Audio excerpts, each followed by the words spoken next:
दर्शकों नमस्कार, स्वागत है आप सबका फिर से हमारे नए वीडियो में। दोस्तों, हम लेकर आए हैं आध्यात्मिक ज्ञान चर्चा कई संतों के बीच में। दोस्तों, आज मैं ये नहीं कहूंगा कि एक संत या दो संत। दोस्तों, आज मैं कई संतों के बीच में एक आध्यात्मिक ज्ञान चर्चा लेकर आया हूँ। जैसे कि आज का टॉपिक है कि ब्रह्मा विष्णु महेश, इनकी जन्म मृत्यु होती है या नहीं होती है, कि अजनबे हैं, कि इनकी माता कौन है, पिता कौन है। इस टॉपिक पे आज जानेंगे बारी बारी से सभी संतों से।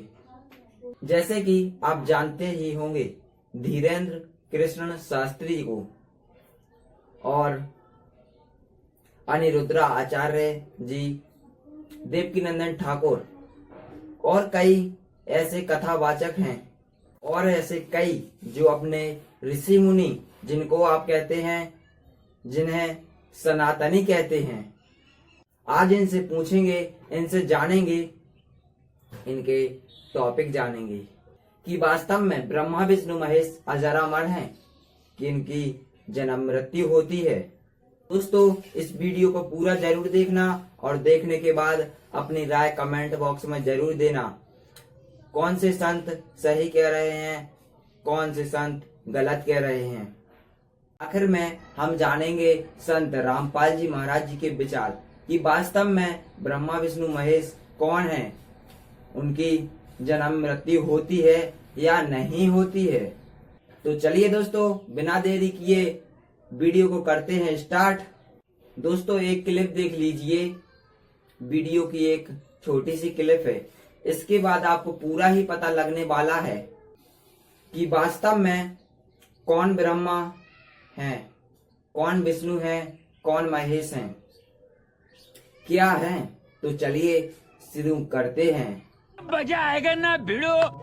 पोथी पड़ी पड़ी जगमुआ, पंडित भयानक कोई। रुको जरा, सबर करो। भगवान शिव अविनाशी हैं, और हमारा मत कहता है कि शंकर जी और भगवान विष्णु जी दोनों एक ही हैं। शिव के पिता मंगल हैं। क्या बोला तूने? शिव के पिता मंगल हैं। मेरा दिल बैठा जा रहा है, कुछ तो बोलो। शिव के पिता है ब्रह्मा। ब्रह्मा जी के पिता भगवान विष्णु, भगवान विष्णु के पिता भगवान शंकर। प्रश्न खड़ा हो जाता है कि शंकर जी के पिता शिव के पिता कौन है? शिव के पिता है ब्रह्मा। शंकर का पिता कौन है? शंकर आजन्मा, जन्म नहीं लेता। और विष्णु नारायण ये क्या है? ये अजन्मा है, इनके कोई पिता नहीं। शिव कौन है? जिसे आंखों से देख नहीं सकते, जिसके पास शरीर नहीं है, जो मन और बुद्धि से परे है, इसकी कल्पना भी नहीं की जा सकती, जो पाप पुण्य से परे है, जो जन्म मृत्यु से परे है, जो धर्म से परे है, जिसकी कोई जाति नहीं है, जिसका कोई लिंग नहीं है। चल झूठा। वो शिव है। शिव को स्वयंभू के रूप में जाना जाता है। स्वयंभू यानी स्वनिर्मित। उन्होंने खुद ही अपना सृजन किया है। कोई पिता नहीं, कोई माता नहीं, एक आत्मनिर्मित प्राणी। इस आयाम को इस तरह इसलिए प्रकट किया जाता है क्योंकि अरे कहना क्या चाहते हो? वो आदि योगी हैं।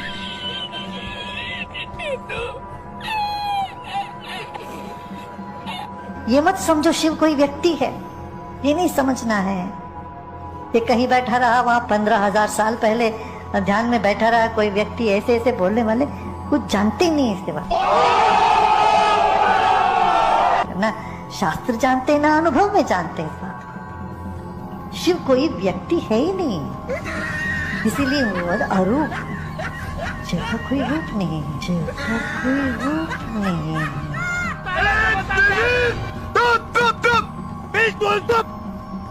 यही नहीं, अभी और सुनिए। कोई आपको प्रश्न करे जगत किसने निर्माण किया, तो आप गौरव से कह सकते हैं भगवान शिव ने। ये जीव का पिता कौन है? भगवान शिव है। तू आ गया क्या? हमारा जन्मदाता कौन है? भगवान शिव है। इस बात का कोई विरोध नहीं कर सकते ना।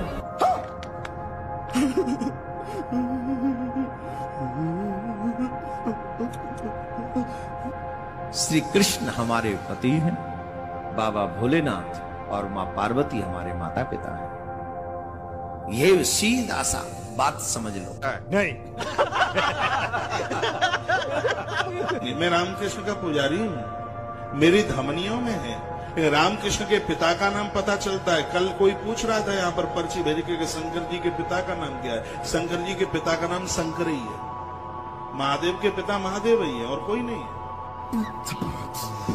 महाशिवरात्रि का जो महा फेस्टिवल है ये इसलिए मनाया जाता है क्योंकि शिव जी का पार्वती जी के साथ विवाह हुआ है। कुछ लोग लगता है शायद इस दिन शिव जी का जन्म हुआ होगा। शिव जी तो अजन्मे हैं, अविनाशी हैं, दिव्य हैं, तो इसीलिए उनका जन्म नहीं होता। वाह वाह Vijay ji, congratulation congratulation, great successful person, good. तो रुको जरा, सब्र करो। समाज को सदियों से निरंतर दिशा दे रहे मार्गदर्शक, समभाव और समरसता के प्रतिबिंब महात्मा कबीर को उनकी ही निर्वाण भूमि से मैं एक बार फिर कोटि कोटि नमन करता हूं। ऐसा कहते हैं कि यहीं पर संत कबीर, गुरु नानक देव और बाबा गोरखनाथ जी ने एक साथ बैठ करके आध्यात्मिक चर्चा की थी। कबीर जी ने बिना किसी लाज लिहाज के रूढ़ियों पर सीधा प्रहार किया था। मनुष्य मनुष्य के बीच भेद करने वाली हर व्यवस्था को चुनौती दी थी। कबीर काम में विश्वास रखते थे, अपने राम में विश्वास रखते थे। मानवता की रक्षा, विश्व बंधुत्व और परस्पर प्रेम के लिए कबीर की वाणी एक बहुत बड़ा सरल माध्यम है। और अभी तो रुको, क्लाइमैक्स अभी बाकी है। आज तक ब्रह्मा विष्णु महेश की कोई उत्पत्ति कहने वाला आदमी नहीं था। ऋषि वह ऋषि, चाहे कोई कितना विद्वान पाक रहा था। अब थोड़ा सा ये मौखिक बता के फिर आपको शास्त्रों में दिखाऊंगा, तब आपका विश्वास दृढ़ होगा। अब इससे पहले हम आपको परमात्मा कबीर जी द्वारा अपनी ये सारी हमारी सृष्टि रचना सुना रखी है, और ब्रह्मा विष्णु महेश के कौन माता पिता हैं वो थोड़ा सा हिंट दूंगा।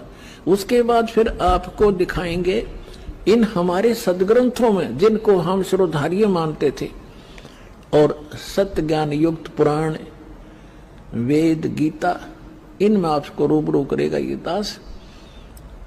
तो परमात्मा को हम अशिक्षित मानते थे और ये कहा करते ये क्या जाने धानक दुल्हा, इसने संस्कृत आती नहीं, क्या जाने वेदों और गीता और पुराणों के गूढ़ रहस्यों को। अरे भगवान तो चिट्ठी से लेकर हाथी तक की भाषा जानता है, वो सब प्राणियों की भाषा जानता है। अब ये सिद्ध भी कर देगा दास आपको कि उस परमात्मा ने कैसे रजा बख्शी। अपन आत्माओं, दास जो वचन बोलेगा ये सोच लेना 100% सच समझ लियो। अब ये जो इंस्ट्रूमेंट प्रोजेक्टर बनवाए हैं परमात्मा की देन है आप पुण्यात्माओं के लिए। पहले ये लोग अपनी अपनी कथा सुनाया करते थे, सदग्रंथों का नाम लिया करते थे, कोरी बकवाद सुनाया करते थे, शास्त्र विरुद्ध ज्ञान देते थे, और हम इसलिए संतुष्ट रहते थे कि ये सभी विद्वान हैं, सदग्रंथों से परिचित हैं और इन्होंने ठीक ठीक सदग्रंथों को समझा होगा।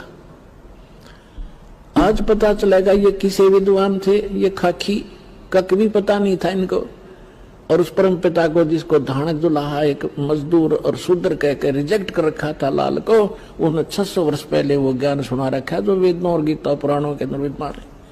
तो इससे पहले परमात्मा ने जो 600 वर्ष पहले ज्ञान धर्मदास जी को दिया था वो रूबरू करता हूं। ये देखिएगा कबीर सागर, ये वो सूक्ष्म वेद है। ये देखिएगा यहां पर, ये यहां से छपा है। मुद्रक एवं प्रकाशक हैं खेमरा श्री कृष्ण दास, अध्यक्ष श्री वेंकटेश्वर प्रेस, खेमरा श्री कृष्ण दास मार्ग, मुंबई। ये यहां से, और यहां देखिएगा ये प्रथम खंड कबीरपंथी भारत पथिक स्वामी युगलानंद विहारी द्वारा प्रस्कृत, मुद्रक एवं प्रकाशक वही खेमरा श्री कृष्ण दास, ये सारे वही। ये है ज्ञान बोध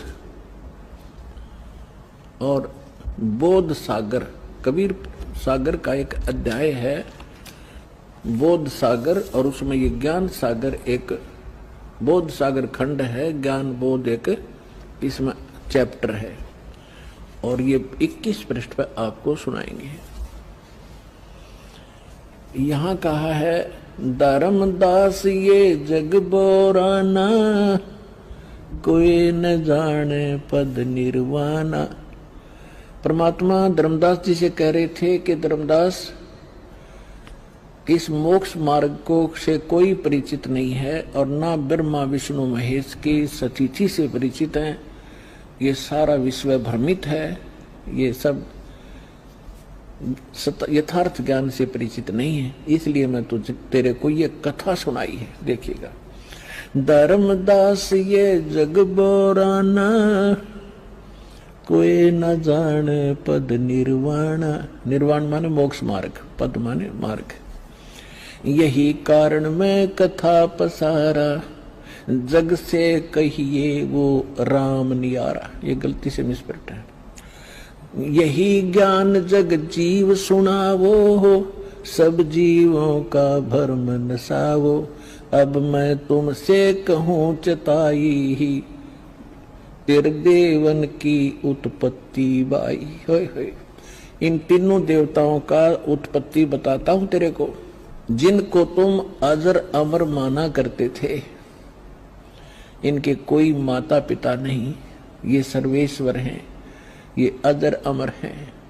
अब तुम्हें दिखाता सुनाता हूं इन तीनों देवताओं की उत्पत्ति।